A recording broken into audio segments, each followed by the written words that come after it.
یہ ملک کو نہیں چلا سکتا.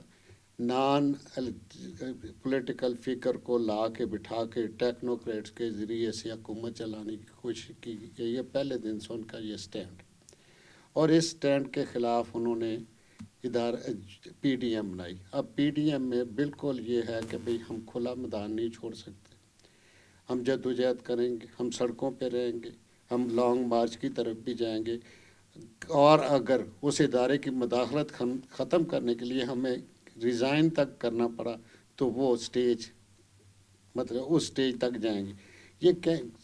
یہ تو ہے ان کا موقف، لیکن وہ سمجھتے ہیں کہ کوئی بھی فیلڈ خالی نہیں چھوڑنا چاہیے. 85 میں پیپلز پارٹی نے الیکشن کا بائی کاٹ کیا، اب ٹوٹلی خاتمہ ہو گیا. 92 میں ایم کیو ایم نے کیا بائی کاٹ.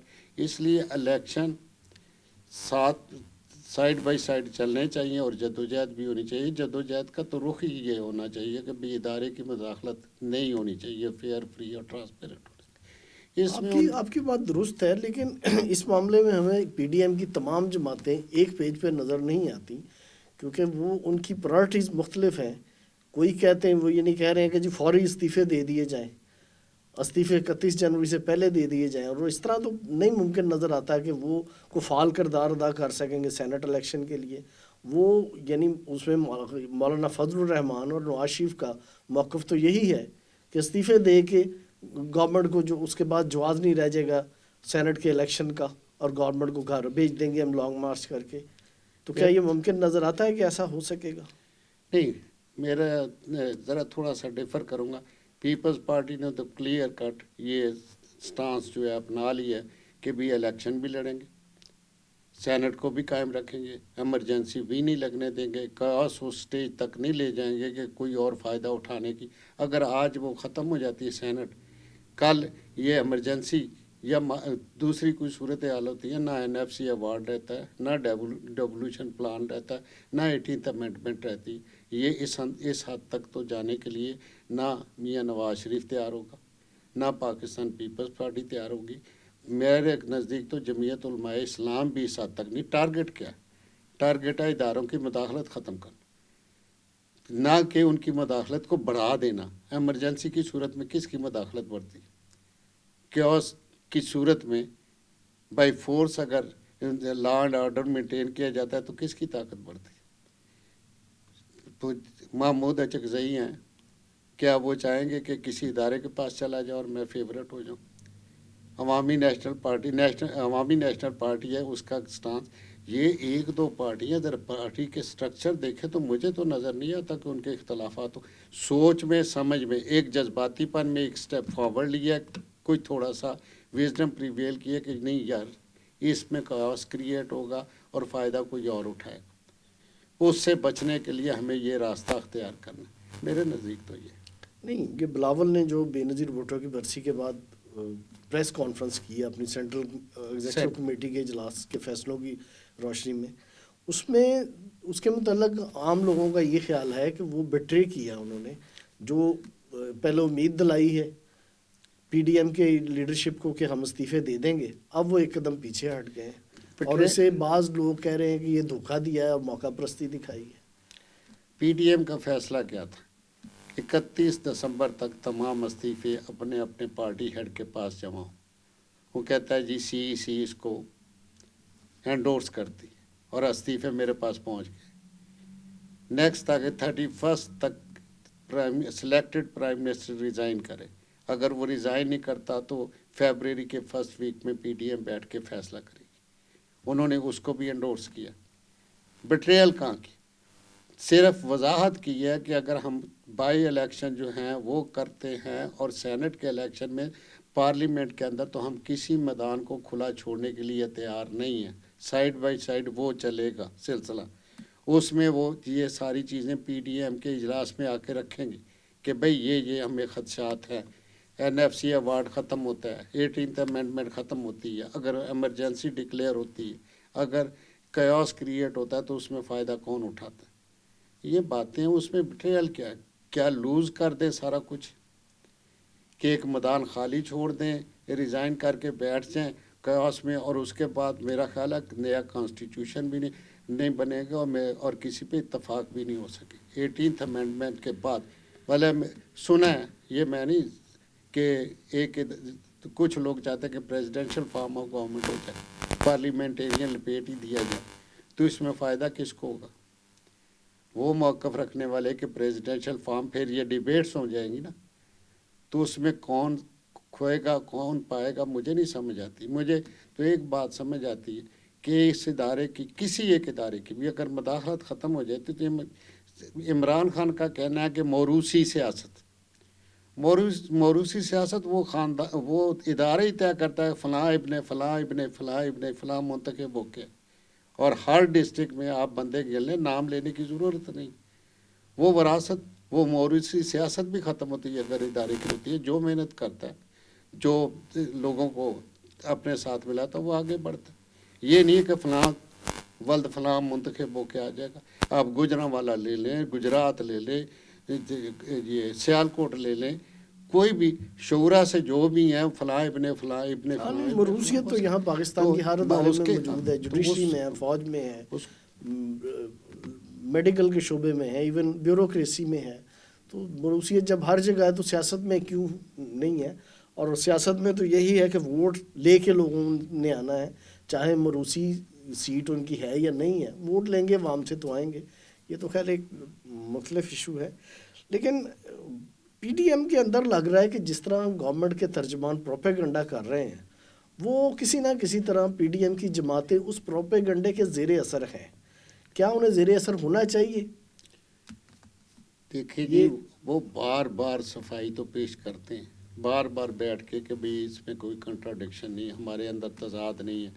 اب کس کو فائدہ ہے جو تضاد کہتا رہے کرتا رہے, اور تمام جو مثلا مہنگائی بڑھ رہی ہے مسلسل, گیس آپ کی شارٹیج بے پناہ ہے. اگر اسی ایشو کو ہر روز صبح شام ڈسکس کر لیا جائے, پی ڈی ایم بن رہی ہے, پی ڈی ایم ٹوٹ رہی ہے, پی ڈی ایم جا رہی ہے, پی ڈی ایم آ رہی ہے, تو وہ تمام جو مسائل اس جو ملک کے لوگ فیس کر رہے ہیں وہ تو بیک گراؤنڈ میں چلے جاتے. اور اس کا فائدہ کس کو؟ اور بار بار یہی ہوتا ہے, تکرار جاری ہے کہ جناب وہ ختم ہو گئی, فلاں ختم ہو گیا, فلاں ختم ہو گیا. پہلے ایک بیانیہ جو چلتا تھا کرپٹ, چور, چکار, نہیں چھوڑوں گا, نہیں کروں گا. اب اس کے بعد یہ ٹوٹ گئی مسلسل 1 ہفتے سے میرا خیال ہے یہی جاری ہے. تو اس کا مطلب ہے کہ پی ڈی ایم کی جماعتوں کو جس طرح گمراہ کرنے کی کوشش کی جا رہی ہے, انہیں گمراہ نہیں ہونا چاہیے, اور ہر صورت میں پی ڈی ایم کا اتحاد قائم رکھنا چاہیے. کم از کم یہ اور کچھ نہیں تو یہ گورنمنٹ کی جو نالائکیاں ہیں, جو کمزوریاں ہیں, جو نااہلیاں ہیں, ان کو تو منظر عام پہ لے کے آتا ہے. تو یہ کام ایک اتحاد کی صورت میں انہیں کرنا چاہیے. یہ ان کی ضرورت پڑ گئی ہے, دے آر انڈر کمپلشن. توڑ دیں گے کیا کریں گے؟ ذرا غور کرنے والی بات ہے نا, کہ توڑ دیں گے تو پھر ان کا وہ جو آبجیکٹیو تھا کہ ادارے کی مداخلت, اس کا وجہ شکست کھا گئے. طے تو پھر بھی عوام نے کر لینا, یہ نہیں ہونا کہ یہ یہاں پہ رک جائے گا, ادارہ مداخلت کرتا رہے گا. تو آپ کے سامنے ہے کہ ایک جسٹس ایک فیصلہ کرتا ہے قاضی فائز عیسیٰ کے حوالے سے, اور اس کے بعد اس کے اوپر جو ہے ریفرنس دائر کر دیا جاتا. یہ آزادیاں اب آگے جا کے ملنی ہیں, اس کے بغیر گزارا نہیں ہے. ملٹی نیشنل کی انویسٹمنٹ بھی تبھی آئے گی جب ان تمام کجربیوں سے ہم نکلیں گے, اس کے بغیر نہیں آتی. اچھا, اگر استعفے نہیں دیے جاتے, سینٹ کے الیکشن میں حصہ بھی لیا جاتا ہے, تو پی ڈی ایم کا موٹیو تو مین یہی ہے کہ عمران حکومت کا خاتمہ.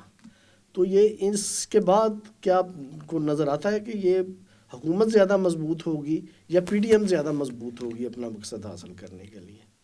دیکھیں جی, پہلی تو 2 باتیں ہیں کہ 2008 کے بعد جمہوری اداروں کا تسلسل جاری ہے, بریک نہیں آئی.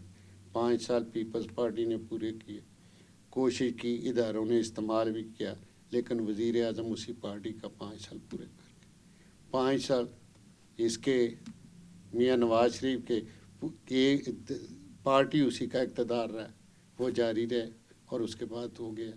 اس میں بھی ایسی تو ہو سکتا ہے, لیکن میرے نزدیک تو یہ ہے کہ کامیابی کیا ہے, اقتصادی طور پہ بہت مضبوط ہو گئے, کیا کامیابی؟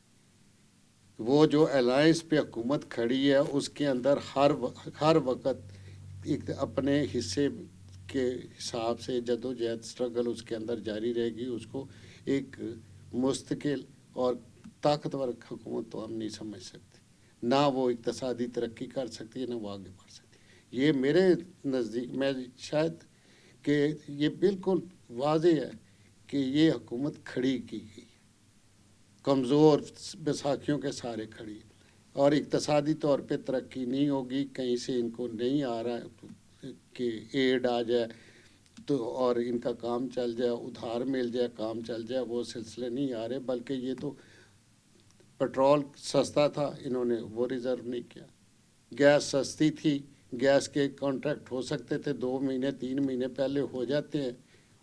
اس حساب سے کہ کیا فیوچر میں کیا اس کی پرائس ہوگی، اسپیکولیشن پرائسز پہ سودے ہوتے ہیں، انہوں نے کچھ بھی نہیں کیا. دسمبر میں آپ دیکھ لیں کہ اب سندھ کے اندر جہاں جیکب آباد میں سب سے زیادہ گیس نکلتی ہے، اب گیس اسٹیشن پورا سال وہاں نہیں چلیں گے. انڈسٹریاں بند ہیں، کس کو دیں گے؟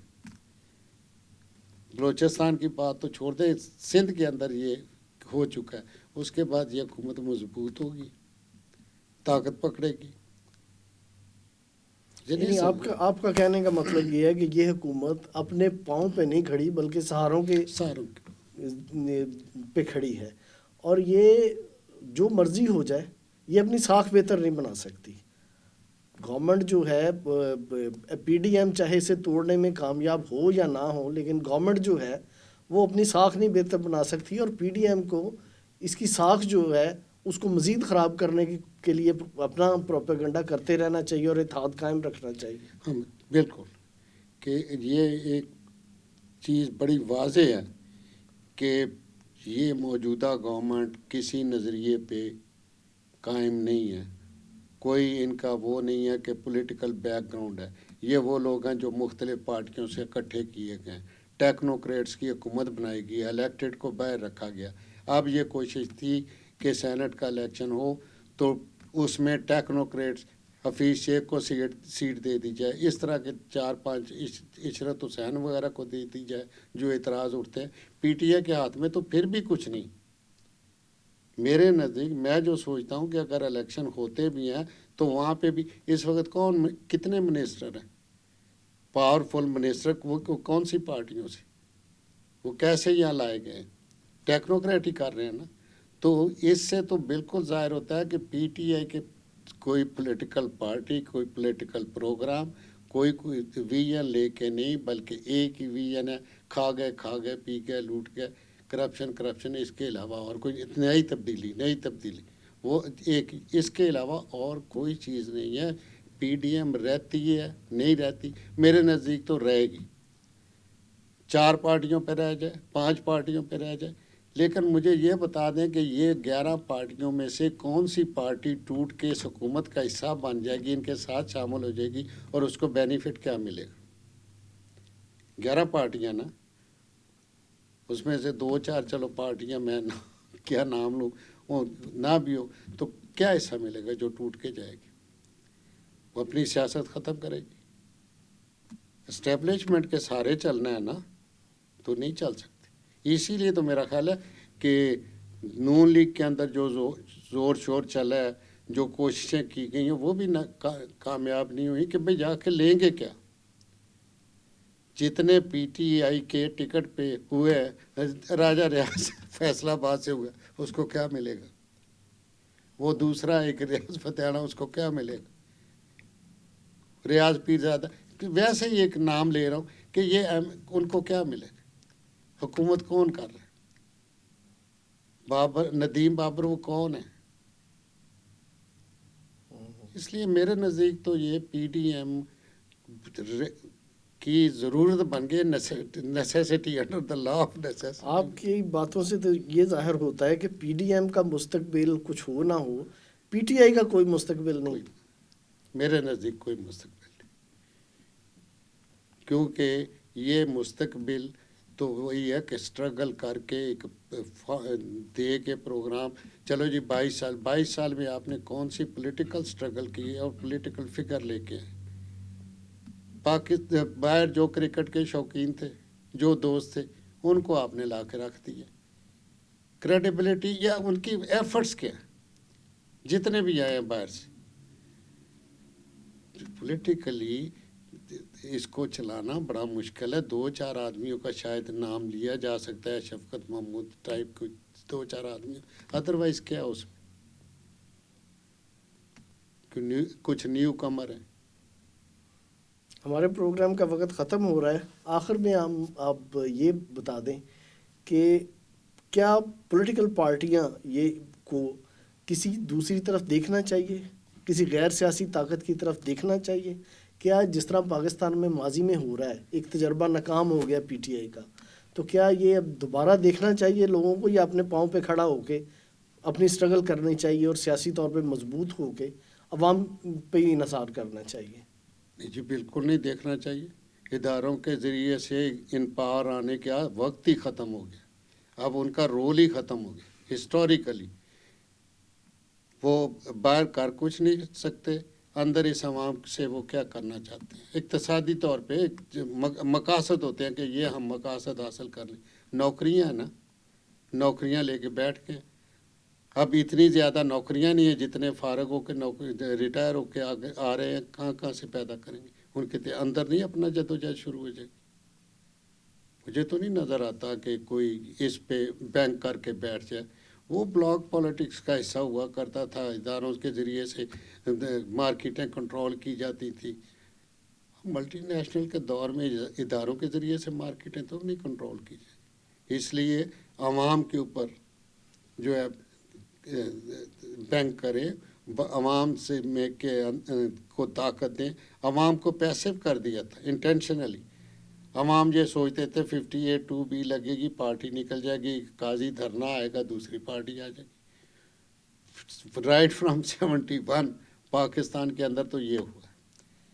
اس سے پہلے یہ پولیٹیکل اسٹرگل بھی ہوتی تھی، پولیٹیکلی لوگ بھی، لیکن باقاعدہ ضیاء الحق کے دور میں آ کے تو پولیٹکس کو، اس کو سارے معاشرے کو ڈی پولیٹیسائز کر دیا. اور لوگ جو ہے اب صرف دسترخوان اور وہ جو پناہ گاہیں وہ اور حکومت ہے وہ خود ہی کر لیں گے. وہ خود ہی کر لینے کے سینیریو سے اب عوام کو بھی باہر آنا پڑے گا. اور وہ پولیٹیکل پارٹیز جو عوام کے ساتھ رابطہ کریں گی وہ آگے بڑھیں گی.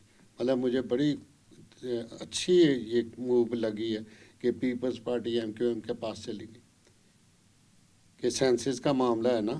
جی جی. بلکہ ایک صحافی کل کہہ رہے تھے کہ جی پیپل پارٹی دور میں اقتدار میں تھی. پیپل پارٹی اقتدار میں نہیں تھی. سینسس 2017 میں ہوئی. پیپلز پارٹی پروونشل اقتدار میں تھی. پتہ نہیں کیوں یہ اتنی، اور اس میں عمل دخل نہیں تھا سینسس میں پروونشل گورنمنٹ کا. اور وہ خود چیخ رہے تھے کہ یہ غلط ہو رہے ہیں. اور اس میں انٹینشنلی کیا گیا تھا کہ بندہ رہتا کراچی میں، لیکن اس کو کاؤنٹ کیا گیا اپنے پرانے پتے پہ جہاں سے اوریجنیٹ کرتا ہے. جی جی. وہ ظاہر ہے NFC وارڈ میں اس شیئر میں فرق پڑتا ہے. شیئر پہ فرق پڑتا ہے. سیٹوں کا ہی فرق نہیں ہے، اور شیئر کا بھی فرق ہے. اور یہ بڑی اچھی ہے کہ آپ جا کے لوگوں سے بات چیت کریں مختلف پولیٹیکل پارٹی سے، تاکہ ایک وزڈم جو ہے وہ پریویل کرے آگے بڑھنے کی. کہ اب یہ لولے لنگڑے سارے میرا خیال ہے اداروں کے اوپر بینک کرنا اور یہ سارے لینا آپ چھوڑ دیں. اور ان اداروں کے اندر موجود افراد کو بھی اب یہ سوچنا چھوڑ دینا چاہیے کہ ہم ہی کریں گے تو یہ ملک چلے گا، ہم نہیں کریں گے تو یہ ملک نہیں چلے گا. Let the people decide. بہت شکریہ راجہ صاحب. ناظرین، آج کی ہماری گفتگو کا خلاصہ یہی ہے کہ سیاسی لوگوں کو کسی اور طرف دیکھنے کی بجائے سیاستدانوں کی طرف دیکھنا چاہیے اور عوام کے پاس جانا چاہیے. اپنی طاقت عوام کو بنانا چاہیے. یہی ان کی کامیابی کا راز ہے. اگر وہ دیکھیں گے تیسری طاقت کی طرف، کسی غیر سیاسی طاقت کی طرف، تو ان کا بھی حال وہی ہوگا جو آج PTI کا ہے. پروگرام کو دیکھنے کا شکریہ. خدا حافظ.